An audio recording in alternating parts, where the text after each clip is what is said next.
அமெரிக்க அதிபர் Donald Trump India உள்ளிட்ட BRICS நாடுகளுக்கு பயங்கரமான எச்சரிக்கை ஒன்றை விடுத்துள்ளார்.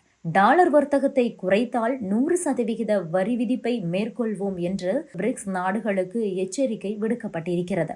ஏற்கனவே டாலரில் வர்த்தகம் செய்யவே விரும்புவதாகவும் பிரிக்ஸ் கரன்சி கொண்டு வருவதில் ஆதரவு இல்லை என்ற பிரிக்ஸ் நாடுகளுக்கு இந்தியா தகவல் அனுப்பியுள்ளதாம். அதிகாரப்பூர்வமற்ற ஆலோசனைகளில் பிரிக்ஸ் நாடுகளிடம் இந்தியா இந்த தகவலை ஏற்கனவே தெரிவித்திருப்பதாக செய்திகள் வெளியாகிய வண்ணம் இருக்கிறது. இந்தியாவின் இந்த முடிவு அமெரிக்காவிற்கு சாதகமாக மாறியுள்ளது. டாலர் வர்த்தகத்தை எதிர்க்கும் ரஷ்யா, சீனா போன்ற நாடுகளுக்கு இந்தியாவின் இந்த முடிவு அதிர்ச்சி அளிக்கக்கூடிய வகையில் அமைந்துள்ளது.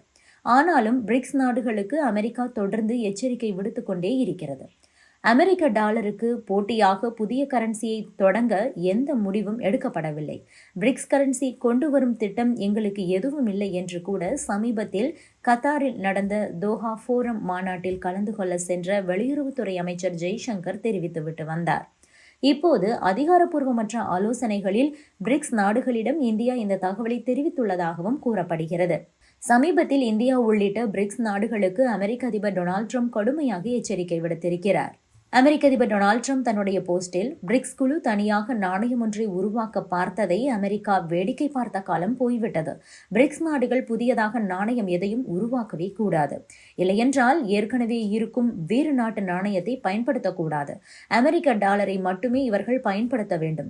இல்லையென்றால் அவர்களுக்கு 100% கூடுதல் வரி விதிக்கப்படும். அமெரிக்காவில் அவர்கள் தங்களது பொருட்களை விற்பனை செய்யும் முடிவை கைவிட்டு விடலாம். வேறு யாராவது ஏமாளி கிடைத்தால் அவர்களிடம் அவர்கள் போய் வியாபாரம் செய்யட்டும். பிரிக்ஸ் நாடுகள் சர்வதேச வியாபாரத்தில் டாலரை தவிர வேறு எதையும் பயன்படுத்தவே கூடாது.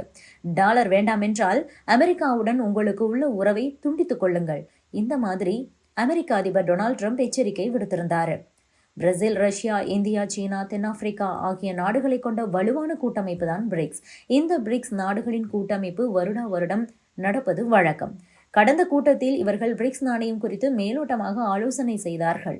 அதற்கே ட்ரம்ப் இந்த மாதிரி ஒரு ரியாக்ஷனை கொடுத்திருக்கிறார். அமெரிக்க அதிபர் டொனால்ட் ட்ரம்ப் இந்தியா, ரஷ்யா மற்றும் சீனா போன்ற வளர்ந்து வரும் முக்கிய பொருளாதாரங்களை உள்ளடக்கிய பிரிக்ஸ் உறுப்பு நாடுகளுக்கு இந்த மாதிரியான ஒரு எச்சரிக்கையை கொடுத்திருக்கிறார். இந்த நிலையில்தான் அமெரிக்க டாலருக்கு போட்டியாக புதிய கரன்சியை தொடங்க எந்த முடிவும் எடுக்கப்படவில்லை. பிரிக்ஸ் நாடுகளுக்கும் அமெரிக்காவிற்கும் இடையே நல்ல உறவு உள்ளது. முதல் முறை ட்ரம்ப் ஆட்சி அமைத்த போது அவர்களுடன் எங்களுக்கு மிகவும் உறுதியான உறவு இருந்தது. எங்கள் இரண்டு தரப்பிற்கும் இடையே சில பிரச்சனைகள் இருந்தன. ஆனாலும் பெரிய அளவில் மோதல் உள்ளது. ட்ரம்பின் கீழ் குவாட் மீண்டும் தொடங்கப்பட்டது என்பதை நினைவில் கொள்ள வேண்டும். பிரிக்ஸ் கரன்சி கொண்டு வரும் திட்டம் எல்லாம் எதுவும் இல்லை. அப்படி நாங்கள் எதையும் ஆலோசனையும் செய்யவில்லை. பிரதமர் மோடிக்கும் ட்ரம்புக்கும் இடையே தனிப்பட்ட உறவு இருக்கிறது. டாலரை எதிர்க்க அல்லது துறக்க இந்தியா ஒருபோதும் விரும்பவில்லை. அதை பற்றி நாங்கள் விவாதிக்கவும் இல்லை. பிரிக்ஸ் நிதி பரிவர்த்தனைகளை பற்றி மட்டுமே நாங்கள் விவாதம் செய்தோம். அமெரிக்கா எங்கள் மிகப்பெரிய வர்த்தக கூட்டாளி. டாலரை பலவீனப்படுத்துவதில் எங்களுக்கு எந்த ஒரு ஆர்வமும் இல்லை என்று கூறியிருக்கிறார் வெளியுறவுத்துறை அமைச்சர் ஜெய்சங்கர். இந்த நிலையில்தான் அமெரிக்காவின் புதிய வெளியுறவுத்துறை அமைச்சர் ரூபியோவை மத்திய வெளியுறவுத்துறை அமைச்சர் ஜெய்சங்கர் சந்தித்திருக்கிறார்.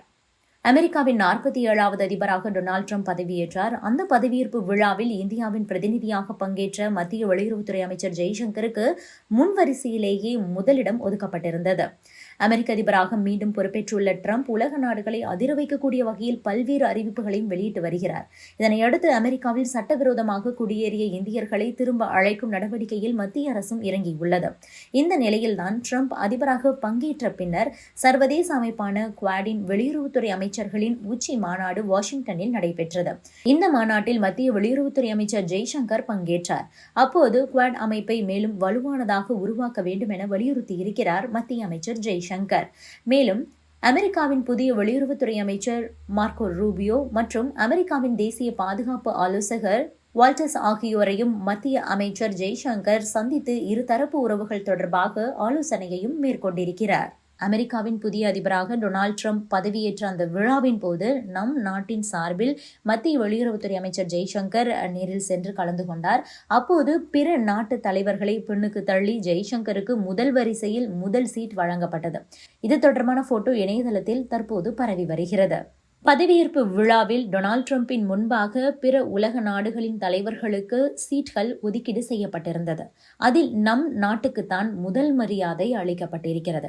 அதாவது நம் நாட்டின் சார்பில் விழாவில் பங்கேற்ற மத்திய வெளியுறவுத்துறை அமைச்சர் ஜெய்சங்கருக்கு முதல் வரிசையில் முதல் சீட் ஒதுக்கீடு செய்யப்பட்டது.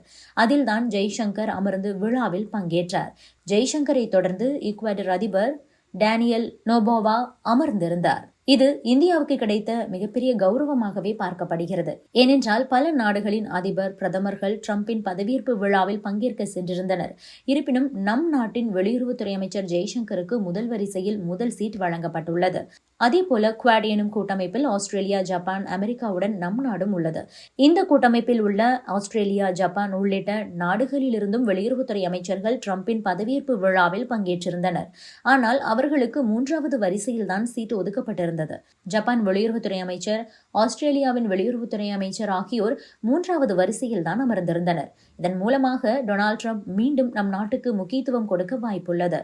அதோடு பிற நாடுகளை காட்டிலும் நம் நாட்டோடு சேர்ந்து செயல்படுவதுதான் நல்லது என்று டொனால்ட் டிரம்ப் நினைத்திருக்கலாம்.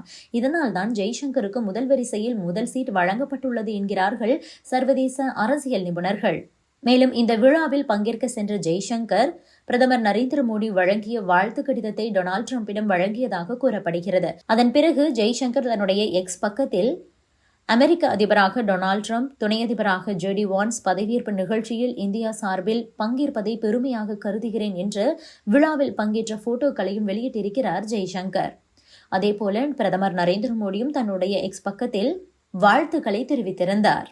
ஆக மொத்தம் இந்தியா அமெரிக்காவுடனும், அமெரிக்கா இந்தியாவோடும் இணைந்து செயல்பட தொடங்கியுள்ளது என்பது மட்டும் தற்போது தெரிய வருகிறது.